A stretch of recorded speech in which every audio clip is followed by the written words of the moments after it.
Membangun negeri yang maju membutuhkan sumber daya manusia yang kreatif dan inovatif, unggul dalam prestasi, berkarakter, berbudaya, peduli lingkungan, berwawasan global yang dilandasi iman dan takwa.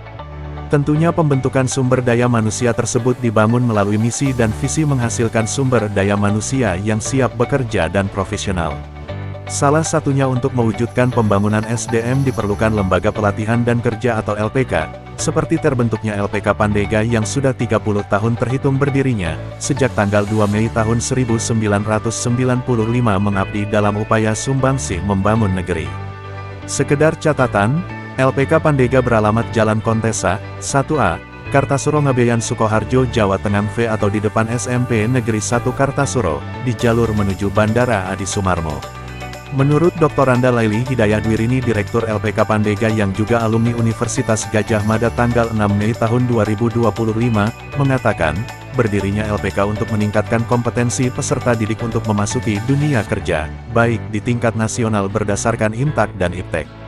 Meningkatkan sarana dan prasarana pendidikan untuk mendukung proses pembelajaran yang optimal. Apa dan bagaimana LPK Pandega tersebut? Berikut laporan tim berita Soloraya TV channel YouTube dalam program Sudut Pandang. Assalamualaikum Bu Laili. Waalaikumsalam. Apa kabar Ibu? Alhamdulillah baik. Ini baru ada kegiatan ya Bu ya tadi ya? Iya benar, lagi ada kursus sterilisasi pangan. Ini kalau boleh tahu Bu, untuk LPK Pandega ini udah berapa lama Bu berdiri? Mungkin Anda belum lahir kali ya, tahun 95 Mas. Iya. Udah 30 tahun tanggal 2 Mei ini nanti. Awalnya hanya ada program komputer, tapi dalam perkembangannya kita tambahkan tata boga dan kewirausahaan. Oh gitu ya. Iya. Sedikit Bu, mungkin Ibu bisa cerita terkait waktu itu kenapa Ibu mendirikan LPK Pandega itu Bu? Nah, gini ceritanya. Waktu itu suami saya kan kontraktor. Lah kontraktor itu kan pola hidupnya kan kalau lagi ada itu pesta pora, kalau lagi nggak ada puasa Mas. Akhirnya saya sepakatan dengan suami, gimana nih kita bikin usaha yang bisa untuk hari-hari lah kira-kira gitu. Akhirnya kita pilihlah mendirikan lembaga pelatihan keterampilan waktu itu. Ya, waktu itu kan saya lulus dari Universitas Gadjah Mada tahun 91. Kemudian tahun 92 menikah, mengikuti usaha suami. Tapi kemudian saya berpikir saya juga harus punya usaha sendiri yang lebih ke gue banget gitulah. Nah, saya memutuskan untuk memilih lembaga pelatihan karena saya merasa ini usaha tetapi sekaligus juga kita kan bisa beramal jariah ceritanya kan gitu. Nah, kami pilih waktu itu komputer karena kebetulan kita memang interest di bidang itu. Jadi kita buka LPK Pandega, kemudian kita ada unit usaha toko komputer, waktu itu namanya OC Komputer. Jadi berjalan seiring ya, seiring sejalan karena kalau ada murid yang butuh komputer, biar belinya di toko kita. Kalau ada yang beli komputer tapi belum bisa menggunakan, nanti kursus dulu di tempat kita. Ceritanya gitu. Baru kemudian tahun 2011 kita tambah bidang tata boga karena kita melihat ada peluang usaha di situ lebih, dan komputer sendiri waktu itu memang sudah mulai agak turun kan, dan kompetitor sudah sedemikian banyak. Akhirnya kita cari alternatif yaitu tata boga dan kewirausahaan. Dan karena saya ingin agar alumni itu setelah kursus tidak hilang begitu saja, tapi saya bisa memonitor, maka kami kemudian memfasilitasi pendirian koperasi alumni tahun 2012. Namanya Koperasi Wanita Pandega. Karena memang nanti arahnya alumni yang ingin merintis usaha itu bisa didampingi oleh koperasi, bisa dibantu pemasarannya oleh koperasi. Jadilah dari 21 pendiri awalnya waktu itu, sekarang sudah 100-an, itu bisa menjadi mitra alumni kita dalam pemasaran produk.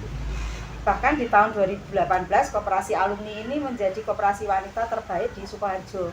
Kemudian banyak yang endorse, akhirnya kita tingkatkan lingkup keanggotaannya jadi tingkat Jawa Tengah. Sampai sekarang ini kita akhirnya kolaborasi antara LPK dengan koperasi. Kemudian satu lagi di samping LPK dan di samping ada koperasi, kami juga punya unit usaha. Karena apa? Setiap kali ada edukasi atau pelatihan-pelatihan tentang produksi makanan, kami melihat ini ada peluang kalau dikembangkan. Maka pengembangannya itu melalui unit usaha kita. Itu namanya Pandega Food, dan alhamdulillah produk-produk kita sudah kita pasarkan sampai di Eropa. Produk makanan kemasan kaleng, kemudian ada bumbu-bumbu yang kita menyebutnya itu inovatif karena kita memang ingin membentuk segmen pasar tersendiri yang tidak berebut pasar dengan produk-produk yang lain.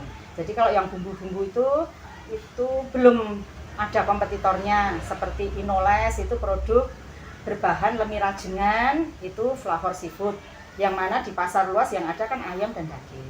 Kemudian Canning Food, karena itu bisa potensi go global, itu yang kita produksi, dan sementara ini pemainnya juga masih sedikit. Ya, jadi ya begitu. Sampai ya ini sekarang nih kita akhirnya satu kesatuan lah, LPK, koperasi dan unit usaha. Gitu ya. Ya. Ada berapa anggota Bu ya? Kalau yang di Pengalengan atau yang mana? Ya, semuanya. Semuanya ya. Kalau anggota koperasi ya itu hari sempat di atas 100, tapi kemudian ada yang pindah keluar kota, kemudian ada yang biasalah namanya kan seleksi alam ya. Sekarang ini 9 bulan lebih lah. 9 bulan lebih. Ya, yang aktif ya, dan semuanya punya usaha. Tidak hanya tata boga. Jadi di koperasi ini justru anggotanya beragam. Karena banyak dari murid-murid kami, alumni itu, yang kursus itu bukan hanya orang boga, tapi orang rias manten, orang fashion, orang craft, itu kan pengen punya keterampilan boga juga. Nah, tertarik juga masuk ke koperasi. Jadi di koperasi kita tuh sudah seperti, kita punya koperasi seperti konglomerat ini. Mau beli beras ada, mau ngerias ada. Saya mantu anak saya, ada yang bikin baju pengantin ada, udah komplit. Sewa mobilnya pengantinnya ada. Terakhirnya capek-capek, aku presurnya juga ada. Ya, jadi ya inilah artinya kita sudah artinya sudah ngunduh ya Mas. Artinya dari dulu mulai babat alas sampai merintis mengembangkan itu, sekarang tuh alhamdulillah sudah bisa memetik hasilnya. Oh gitu ya. Iya. Kalau boleh tahu ini Bu Laili, apa yang membuat Ibu bertahan dengan LPK Bu ya, Iya, Pandega ini selama 30 tahun? Yang jelas itu komitmen ya Mas ya. Karena dari awal kan komitmen saya menjalankan usaha yang tidak hanya menghasilkan duit, tapi juga bisa membantu orang lain mendapatkan duit juga. Dan ilmu kita itu kalau terus digunakan kan amal jariah nih. Ya bukan mau sok ini ya Mas ya, tapi rasanya lebih nyaman seperti itu. Jadi dulu di awal mendiri saya ikut terlibat jadi instruktur itu, rasanya tuh bangga sekali kalau saya ditanya orang, "Ibu kerjanya apa?" Jadi instruktur apa? Instruktur boga. Dibanding pada saat sebelumnya saya masih bantu suami kan, kalau ditanya orang profesinya sebagai pengusaha. Nah, setelah saya jadi instruktur tuh rasanya tuh beda. Artinya dari sisi kepuasan batin saya juga mendapatkan. Terus dari kepuasan finansial ternyata walaupun kecil, tapi ternyata jauh lebih terasa nyaman mendapatkan itu daripada yang sebelumnya yang proyek nilainya MMMF tapi ternyata besok jatuh tempo ceknya aduh. Iya. Jadi itu tadi hidup lebih nyaman ya, lebih nyaman, terus merasa punya manfaat bagi banyak orang. Gitu ya, Pak, ya? Iya. Kalau tahu nih Ibu udah diundang ke mana sampai itu? Ya alhamdulillah itu ngalur aja ya Mas ya. Saya itu sebenarnya tidak yang menonjolkan diri enggak, tapi orang lain yang kepo aja. Itu kok Pandega begini begitu, kok Bu Laili itu siapa lah. Awalnya itu pada saat koperasi alumni kami itu mendapat predikat koperasi wanita terbaik di Sukoharjo. Nah dari Kementerian Pendidikan itu kepo lah ceritanya gitu. Ini kok ada LPK punya koperasi dan koperasinya maju. Nah itu titik awalnya. Kemudian saya dalam tanda kutip dipaksa di setiap pelatihan-pelatihan kewirausahaan itu untuk hadir menyampaikan semacam success story. Walaupun saya sebenarnya merasa belum sukses ya, tapi beliau menganggap ini kesuksesan yang berbeda.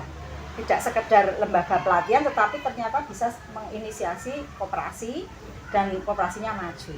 Nah, berangkat dari situ akhirnya saya diundang kemana-mana setiap kali ada pelatihan kewirausahaan bagi penyelenggara LPK itu saya diundang untuk menceritakan saja, ya udah cerita aja bagaimana koperasi terbentuk dan seterusnya dan seterusnya.